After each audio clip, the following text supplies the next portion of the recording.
कुसवा हाजी के बेटा चोली पर पैसा लुटावेले। संगीत रिकॉर्डिंग स्टूडियो धमाल। कुसवा हाजी के बेटा पिस्टल के नोक पर नचावेले।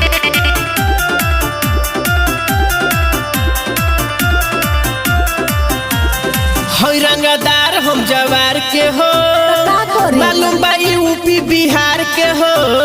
अरे फेंको मत, ठीक नु। हई रंगदार हम जवार के हो, मालूम बा यूपी बिहार के हो। हाँ सब देखते सलामी हमके दागेले। तो सुनो ना, हो रंग बाजे कुसवा हाजी के बेटा पिस्टल के नोक पर नचावेले। छारा से भर देले सारा समियाना, चोली पर पैसा लुटावेले। कुसवा हाजी के बेटा पिस्टल के नोक पर नचावेले। कुसवा हाजी के बेटा चोली पर पैसा लुटावेले। हई रंगदारी कईल काम बा, एही से जिला जवार में हो नाम बा। होले मरद बाहुबली कोई रान, बचिए के रहो ना तो चले जाई जान। हमरा से ज्यादा पावरफुल हका हो।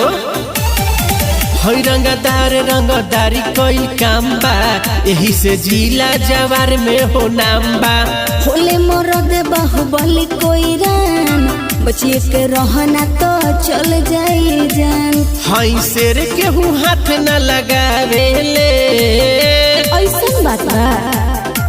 हो रंग बाजे कुसवा हाजी के बेटा पिस्टल के नोक पर नचावेले। छारा से भर देले सारा समियाना, चोली पर पैसा लुटावेले। कुसवा हाजी के बेटा पिस्टल के नोक पर नचावेले। कुसवा हाजी के बेटा चोली पर पैसा लुटावेले। रवि राज के दुनिया में नाम बा, झूठो के कोयरी के लइका बदनाम बा।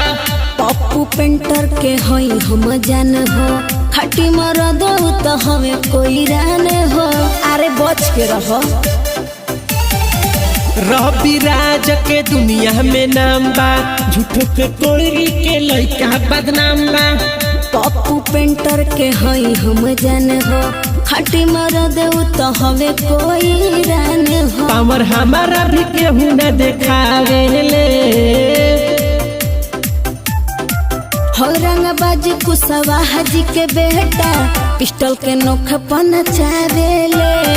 छारा से भर देले सारा समियाना, चोली पर नमरी लुटावे।